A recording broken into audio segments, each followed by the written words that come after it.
NCTV45, The Train, anytime on your time. This program was provided through funding from Cedars Restaurant in Newcastle, Pennsylvania. A special thanks to Cedars, featuring Middle Eastern, Italian, and American cuisine.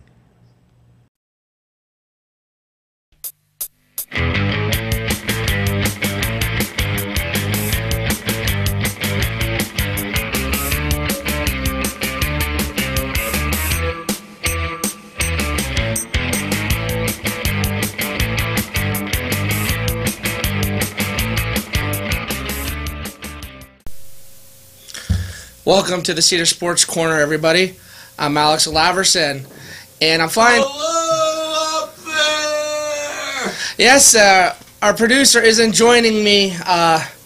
He's joining us, but he's going to be working the computer behind the desk, so he gets to torment me that way. So he's not going to be tormenting me right to my face, which is, a plus for me, but a negative for him. But Angela, NFL draft, Steelers. I'm pleased. I am quite pleased with the way the draft went. I'm also shocked because the Steelers obviously had a glaring need at inside linebacker, and that required a normally traditional franchise to get aggressive. They moved up 10 spots to get Devin Bush, linebacker from Michigan. That's unlike the Steelers. Very, very fast. Oh, he's very fast. At 234 pounds, he runs a 4.4. He's very instinctive, and he's very aggressive and intelligent, too. And I know a lot of people wanted a corner, but the Steelers did get a corner in the third round. But how do you feel about the Devin Bush pick? And how do you feel about the Steelers actually trading up to get him? I think it's tremendous. Mm-hmm. He can be an immediate force. And that's the key. They wanted someone that could play immediately. So I'm looking, and the game will be Mack Wilson versus Devin Bush. Okay. Mack Wilson. Do you know who Mack Wilson is? No. The inside linebacker drafted from Alabama to the Cleveland Browns.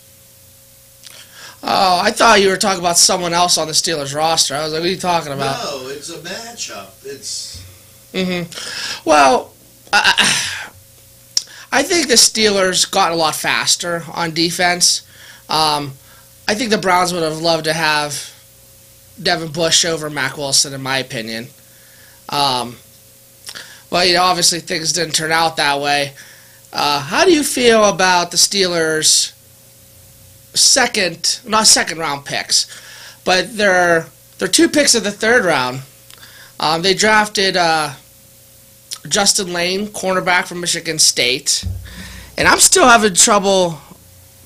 I think you pronounce his name Deontay Johnson, right? Wide receiver from Toledo. Yeah.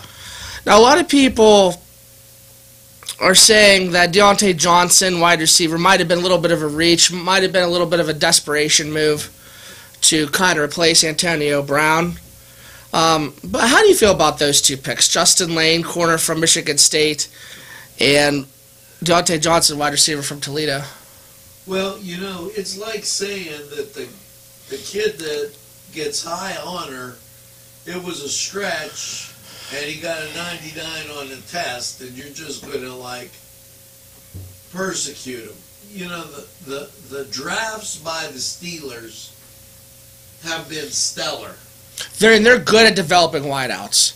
Okay, so I'm not ready to throw them onto the bus because they went to Toledo.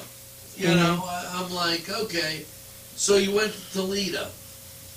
Okay, they've done things like that before. Well, great players come out of the MAC and those smaller schools all the time. Was it Antonio Brown was Central Michigan, if I'm correct? So I mean, I like the pick. He might not be the fastest wide receiver they could get, but he's a great possession receiver. He's good at running routes, and he's very intelligent. So he's a good pass catcher. And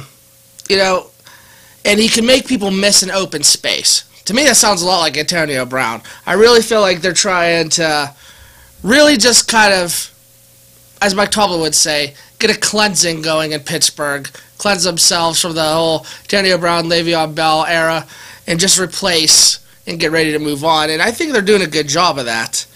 Now, this cornerback from Michigan State, they got a big physical outside corner, and he can develop outside, veteran Joe Hayden, and their newly acquired Steven Nelson.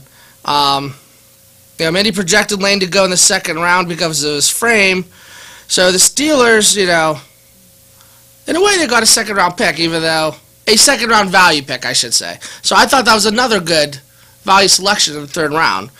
So, you got some young talent coming in, Justin Lane and inside linebacker Devin Bush. I feel like they got some young talent at the defensive end of the ball that they could contribute to.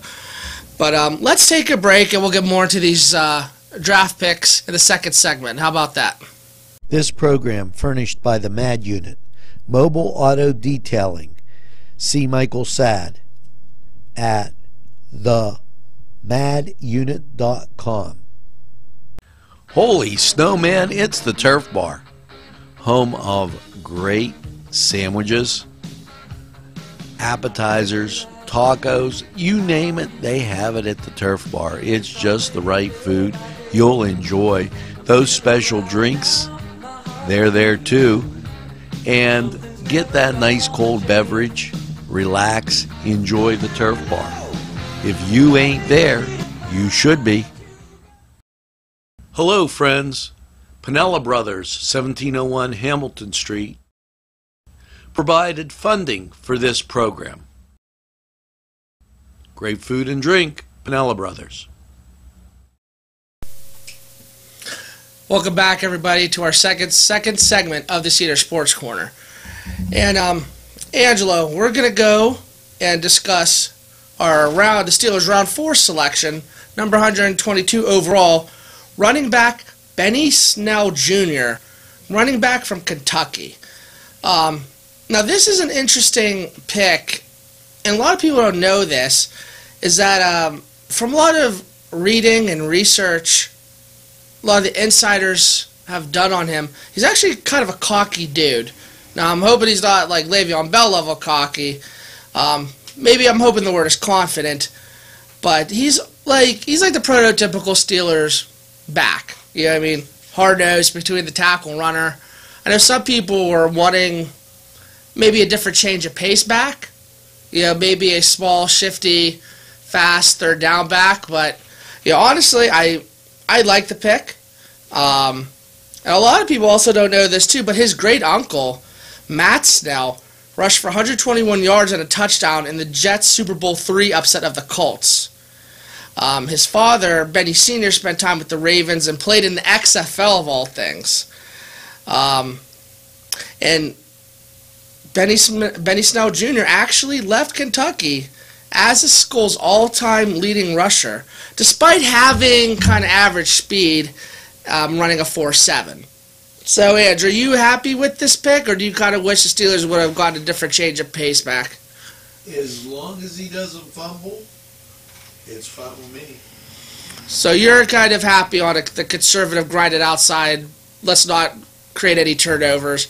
You're okay with this conservative type of pick then? Sure. Okay. Sure. So Connor and Snell, a good combo there. Again, I feel like this is another value pick. Obviously, that's good. He's going to get another immediate playing time pick. I'm not saying he's getting all the second carries behind Connor, but this is someone that's going to be contributing immediately. And that's kind of the theme I've seen so far with these picks, is that these players are contributing immediately. I have to throw you a curveball. Okay. Youngstown State has announced that their opening season game will be with the Duquesne Dukes Oh, there you go. at the ice house, right 20 miles away from us. Oh, there you go. So that's... And Mm-hmm. with Duquesne's making it to, and they lost 33-0 to South Dakota State. What are you thinking? How did the Dukes fare as down there upping their football schedule? That's still, to them, that would be the equivalent of a Youngstown State going up to play a Power 5 school, right? So if Duquesne could get a win over YSU, that would do pretty good for the program. Now, of course, you don't say often if so-and-so could get a win over YSU, that do great things for the program, but anytime you're winning upwards, you're playing an opponent that's in a higher standing conference, that does great things for your school. Here's the scary part. and this is really something. They're going to go at YSU, at Dayton, and Dayton's a big rivalry no matter what. And then they're going to go at New Hampshire. So they're almost away the whole month of September. Matter of fact, they're going to go at UMass in their very first, no, wait. So that's 4 games that they're on the road for? Yeah. Really? They're going to play those first 4 games out and up there. Now, if they come back, what do you consider good? A split? 1 and 3? A split would be okay. Now, if you could get 3 wins, boom, that's great. Obviously, 4 would be amazing. So, if you get at least 2, I'll be like, okay, boom, we could work with that. That's a success in its own way. So 3 wins and everything else being equal, they should be in the playoffs. I mean, that's just so hard to do, though. I mean, I haven't heard of a football team starting the first 4 games on the road. So, I mean, you have to be a very good football team, especially if you get 3 out of 4 games on the road. Even if your opponents aren't the toughest, that's still 4 games on the road. That is such a mental change of pace. That is so different and, hard to accomplish. So if Duquesne was to get 2 or 3 wins out of there, then, hey, more power to the Dukes. It'd be a pretty solid team. You have to be, in my opinion. I just, as I was looking at that, I'm in total amazement because that's a heck of a thing. Just felt I had to say something about the Duquesne football Dukes. Mm-hmm. And they're going to play Welsh before they play. So it's going to be Welsh, and they're in Canton, right? Mm-hmm. That's another Catholic school. Then they're going to go YSU, at Dayton, at New Hampshire, and then they're going to go Long Island University. Mm-hmm. Then they're going to come back and play Sacred Heart, Wagner, St. Francis. They're going to go to Bobby Moe and Bryant, and then they're going to end the season with Central Connecticut State, which is an ambitious schedule, which says if the Dukes are able to come up 10-1, okay, they should be in. Because I feel they got blown off during basketball season. Yeah. Yeah, I remember you felt like they didn't get enough respect. Again, listen, I feel like I said the March Madness thing. I feel like that's just such a hard tournament to get into. You know more about Duquesne football and that conference than I do. But let's say, like you said, they go 10-1. I don't know how you exclude a 10-1 team from any type of playoff system. Yeah, unless they're BCS. But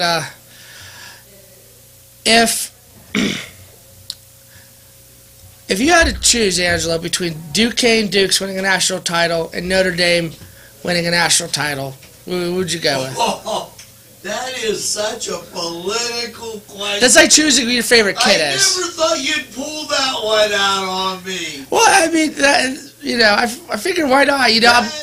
I'm here talking about the Duquesne Dukes of all things. I'm looking at your desk over there, all this Notre Dame apparel and stuff. And I'm like, you know what? I would have to call the Vatican. Because that would like me saying, you favor St. Peter or St. Paul. Now, I just happen to be looking at the schedule for the Panthers. Should we take a break before we get into that, you think? You know what? Yeah, we better. So what we'll do, we'll take a break here. We'll get into the Panthers schedule, and then I do want to go over just the last few picks for the Steelers real quick, and then, that should be a wrap, and now a word from our sponsors.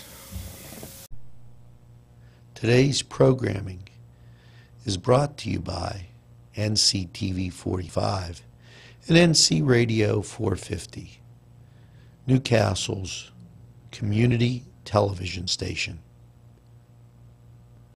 This program furnished by Sporting Goods, 23 East Washington Street, Newcastle.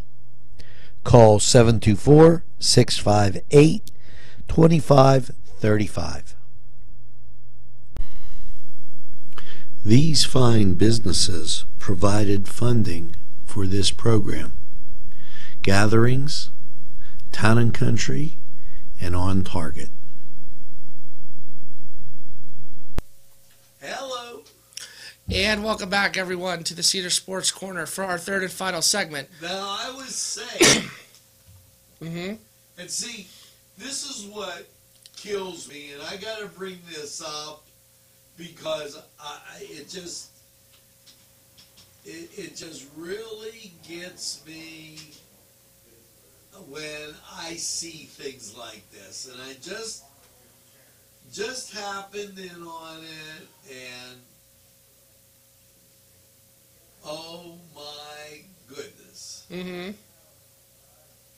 The Penn State football schedule compared to the Pitt football schedule. Okay. Now, Pitt's going to open up, or Penn State's going to open up with Idaho. Okay. Pitt's going to open up with Virginia. Advantage, Pittsburgh. It's a tougher team. Then they're going to play Buffalo, Penn State. Pitt's going to play Ohio. It's a draw. Max school, yeah. Then they play each other. Then Friday night, Penn State takes on Maryland at College Park, and Pitt takes on University of Central Florida. Oh. Advantage, Pitt. Yeah. Now, this is what I mean, and Pitt doesn't get credit, and I'm not even a Pitt fan, but geez, oh man, they should get credit for a tougher schedule. Well, there's a lot of fans at Sports Analysis who even think Pitt has overscheduled the past few years because a lot of them think they overschedule. They try and fill, their home games with teams that draw big because Pitt doesn't have, Heinz Field's too big for Pitt, obviously, for the most part, unless they play like a Notre Dame or West Virginia or Penn State. So, I always feel like if Pitt ever played its schedule like Penn State or even a normal school schedule, they'd have a few more wins each year. They'd be averaging, 8 to 9 wins every year. They'd be like, all right, for Pitt, that's pretty good. Now Penn State, you're averaging, 6 cupcakes a year? Oh, jeez. You know? You've got the first two are cupcakes, then they play Pitt, and how tough has Maryland ever been? I even still think of them as a Big Ten school. I always view them as an ACC school. And yeah, and then you've got Purdue, Iowa, Michigan, Michigan State, which those two Michigan teams back to back may be their toughest deal. Mm-hmm. Then they play Minnesota, Indiana, which is a wash, Ohio State, and they end with Rutgers. Mm-hmm. Now, I'm just saying that seems like an easy schedule to me.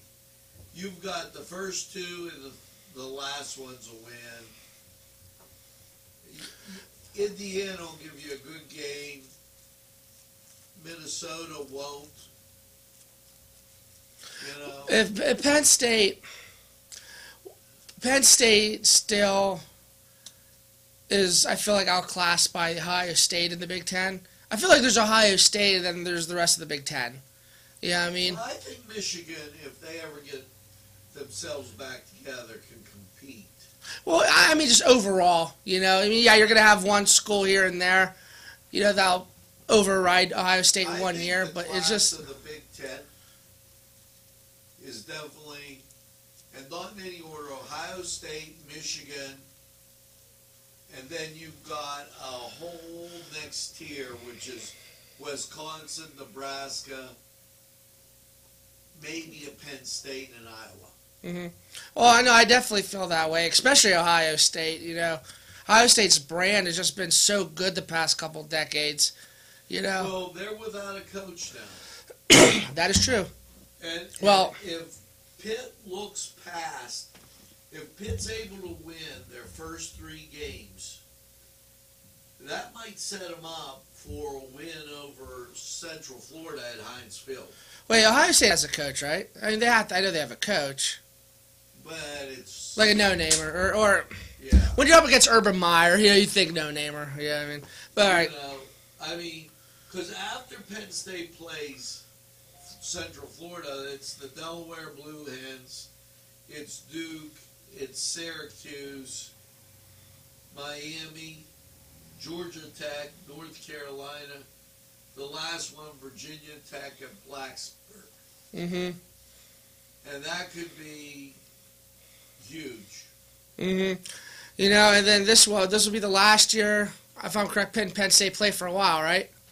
Yeah. Or do they play one more time next year? This is the last year, and then they're going to skip a couple years and come back. Okay. Well, you know, Pitt won the Coastal with the 7-7 record. You know, I think Narduzzi will be around still another handful of years because he does well winning against ACC teams. His out-of-conference record isn't the best, but it's because they always schedule really hard opponents. You know, James Franklin, man, I don't know what his leash is like over there. He recruits well. I just don't know how long Penn State's gonna be content with the results Franklin gets. You know what I mean? Yeah. But before we end the show, I just want to go over the last few picks of the Steelers. In round 5, the Steelers took Zach Gentry, tight end from Michigan. He's a big monster target, 6'8". But I know he has issues getting off the blocks at the college level, so he's a project. He has a lot of athleticism, but it's going to take some time. And this is from everything I'm reading about him. I didn't know too much about him before the draft. But, you know, they needed to get a tight end. It makes sense. So now with Jesse James gone, the Steelers they needed help, you know, with Vance McDonald and Xavier Grimble. In round 6, they took an outside linebacker from Northern Illinois, Sutton Smith. A lot of people question his size, but again, if you have speed, man, that makes up for it. But he looks like he's gonna be more of a special teams guy, you know, and that's okay. Another round 6 pick, Isaiah Buggs, defensive tackle from Alabama. So they got an Alabama guy. He's 6'3", 306 pounds. He has a good base, and he's stronger on the lower half of his body. That should help him in the middle of the defensive line. Again, usually with this late of a pick, you can tell it'll be a project, and that's to be expected. Oh man, another 6th-round pick, Ulysses Gilbert, inside linebacker from Akron. Again, a project. Probably be a special teams player, but hey, man, I'm always rooting for the Akron boys, all those smaller schools around here. Real quick. In the NBA playoffs, do the Sixers get past Toronto? I hope not.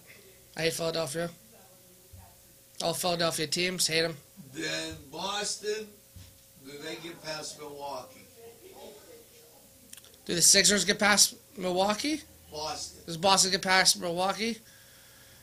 I know you hope they do. Look, man, I don't know enough about the NBA to give like a hard analysis. I was setting up a Boston 76er I'd root for Boston. in the East. I'd root for Boston. And looking at the West, Golden State versus Portland. I hope not. I hope it's not Golden State. I'm so tired of Golden State. Looks like Boston could be playing for the championship. It could be. Anyone, I hate Philadelphia. Anyone but Golden State.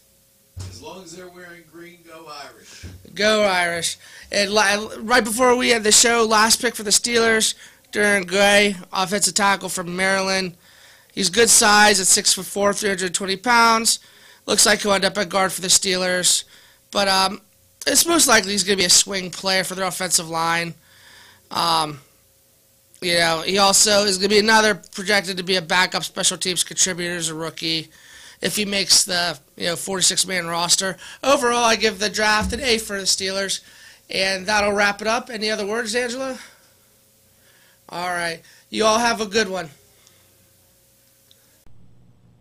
A special thanks to the YMCA for caring about the Lawrence County community and providing funding for this program.